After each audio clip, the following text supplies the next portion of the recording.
Joe from Gardening at Dwensa here in Ireland, and today I'm going to repot a Cattleya.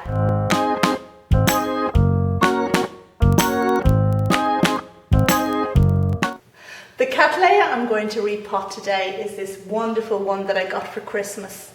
Now this orchid is King Serendipity, and it is the very first large flowered Cattleya I ever saw. I saw it at the orchid fair in Dublin one year, and it belonged to a grower there, somebody in the Orchid Society, and I just couldn't believe it. I couldn't believe such a beautiful thing could be grown in a house. So I've been on the lookout for it for a while, and I managed to get my hands on it at Christmas time. Now I do have a lot more exotic and fantastic Cattleyas than this one, but this one has a special place in my heart. It's the beginning of February now, and I wouldn't normally repot Cattleyas at this time of year. But if you come in and have a look at the plant, I'll show you why I'm going to repot this one. And as you can see, it started making a lot of really good new root growth, and they are just touching the media. Now I want to repot this before they sink down there and entwine themselves with this old media that I want to repot anyway. This plant wasn't repotted when I got it for Christmas.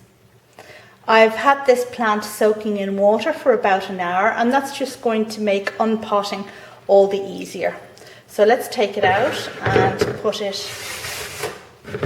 over this pot here and squeeze the pot to see if we can pop it out quite easily.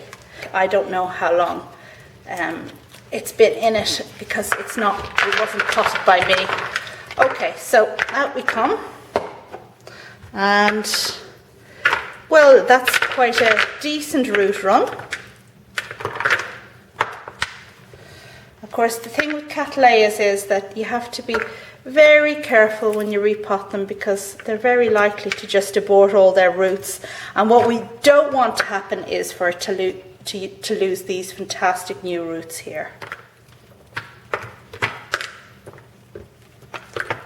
Now this job is made all the easier because I've had this plant soaking for a very long time.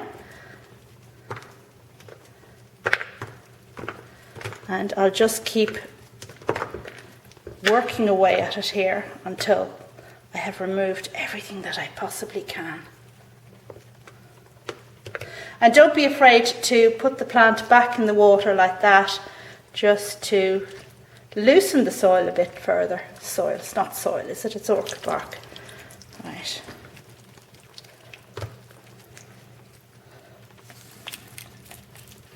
Always hold your Cattleya.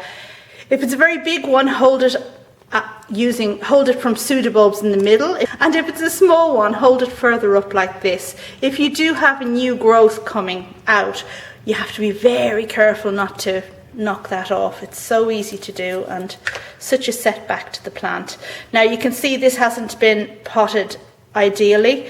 The older pseudobulbs are quite low in the medium, so they would begin to rot after a bit of time. So we're going to address that now with the new potting and raise them up a bit. You can see the velamen is decayed here on these roots, where there's just a bit of stringiness going on, so I'm going to have to snip those off. Velamen is the coating that's on the outside of the roots, but without it the roots can't really function properly.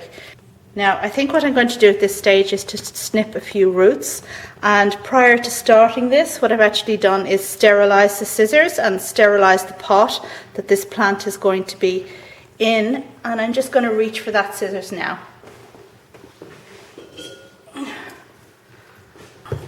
At the end of the pot it's kind of wrapped round and round, and these roots down here at the very end are the most badly decayed, so we're definitely going to take them off. If I pull, you can see they just kind of disintegrate, so they're not doing the plant any good at all. But you can see that there are some, like that one there, it's very firm and very good, so we shall make sure not to disturb that. Now you see here we have quite a good root, and it's very firmly attached to the bark there. I'm not going to try and get that off. I would just end up breaking the root, and that is not my intention here. And in this case, for example, where the root has decayed down here and is quite squidgy, but firms as it goes up, then you can actually just cut the root off, leaving the firm bit intact. So I'm just about done here now. What I'm going to do next is to run the plant under the tap. So just making sure I have nice warm water. And this just gets rid of a bit more bark. Okay, that's about it. Now my plant is cleaned off and you can see what it's like. It has two distinct levels. These older pseudobulbs are at a much lower level than the front ones. Now, the conundrum is always, what do we do when we repot this? You can't bury pseudobulbs, otherwise they're just going to rot, and then it may travel up to the rest of the pot and you've just got a terrible situation on your hands. So there's one of two things you can do. You can actually cut the rhizome and remove the lower pseudobulbs, and that's a good thing to do if you have a friend in the sidelines who's just dying for a piece of this plant. Or else you can repot, but repot on its side. So what would that look like? And just manoeuvring the plant. Now the oldest part of the plant is where it won't grow from. So we need to place that as far back in the pot as we can to leave room at the front from where new pseudobulbs will come. So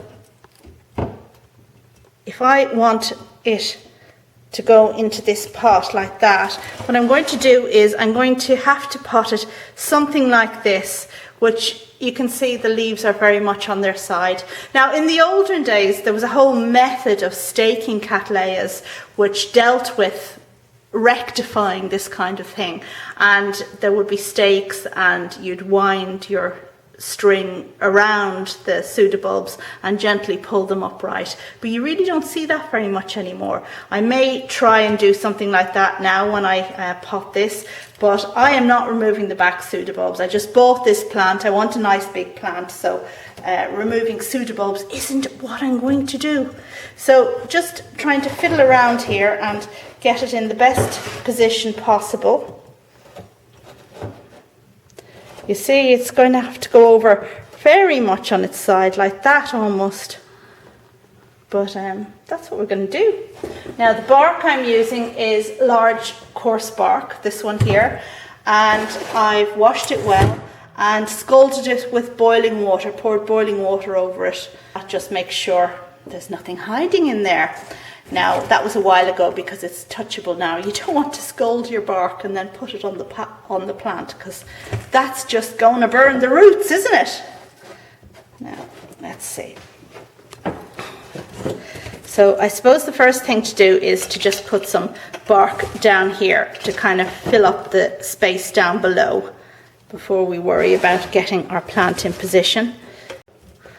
I'm firming the bark quite solidly down and giving the pot some bangs every now and again just to make it go down further. Do be careful of the new roots. They are particularly delicate, so I'm not pressing down on them, although I am pressing down everywhere else. Now, the key to successful Cattleya potting is to make sure that the plant is really firm in the pot.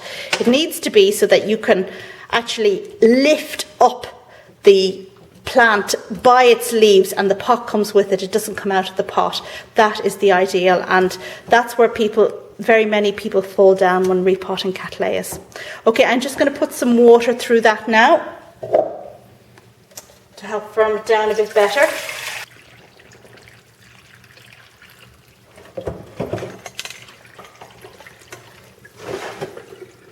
Now, the next thing I'm going to do is I'm going to tie the rhizome into the pot, and with a clay pot like this, it does have holes in it for attaching some string through. String is no good, of course, because string is biodegradable. What I use is this wire, but it's plastic coated wire, so it works very well in this kind of situation. And I don't want to put the wire over there. I don't want to impede the new growth in any way. So I'm steering well clear of that. Now, of course, I've packed this medium down very nicely and tightly, so it's difficult to poke the wire up, but Ah yes, there we go. Right, so now threading this.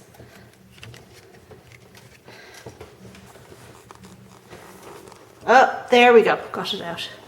Yay! Yay! Now, careful. Right, so this mightn't be the only piece of wire I put through, but it's the first. Now what I'll actually do is, because they haven't gone across the whole diameter of the pot, they're quite close together, I'll just tie it like this. Shall we try it? Moment of truth. This would be a great outtake moment, wouldn't it, if I lifted this and we had a disaster? Okay, that's a proper Cattleya potting. And here's a final view of the plant after I've staked it up, just using some string. Now, my one regret is that I didn't have enough green string to do it. I put a stake at the back of the plant and then pulled the pseudobulbs towards it. You can see now how much space I have for new growth at the front of the plant. I'm not sure it's quite enough for 2 years worth of growth, but yeah, it'll be fine. The tighter the plant is in the pot, the more rapidly it'll grow, really. Everything is held secure with those wire, and that's necessary until such a time as the roots adhere to the bark and to the pot, and then the wire will no longer be necessary. And just a final little trick I've learnt for holding the stake in place, because you stick the stake in, but the mixture mightn't hold it steady, and you need it steady because you're going to pull those pseudobulbs up against it. But with these clay pots with the holes in, that wire coated in plastic just comes up and grabs the stake and holds it in place. Okay, that's really it all for the moment. Thanks very much for watching, and check back for lots more orchid videos. Bye now.